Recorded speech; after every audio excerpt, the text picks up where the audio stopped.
here's an intro into our upper back endurance work. So the YTs, Is, the prone swimmers, these are things that we can do to just build some awareness as to what's actually happening at the shoulder blade. So initially, I'm going to start off by showing some prone Ys. So the prone Y is something that we do face down.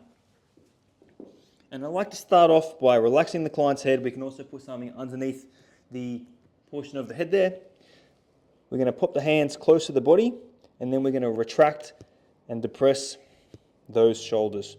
So this is going to be quite easy for some, but quite hard for others. You might find that people tend to cramp up.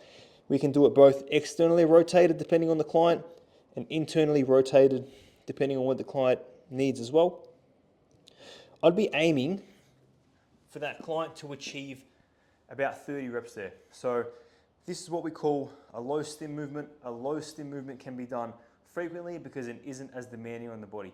So what I'm trying to get there is a good amount of awareness within that person's mid-back to actually allow them to have that awareness to retract those shoulder blades without moving anything else too much. If we look at a prone Y, the goal would be to essentially have that client's hand raising the floor in both an internally and an externally rotated position, coming back into extension there, so the hand leaving the floor.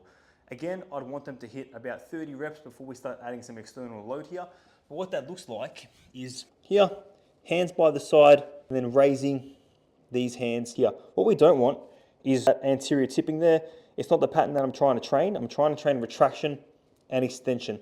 So we can go in that external rotation plane here, in that internal rotation plane there. And again, I'd want 30 reps for about 2 or 3 sets before we start adding some external load to that.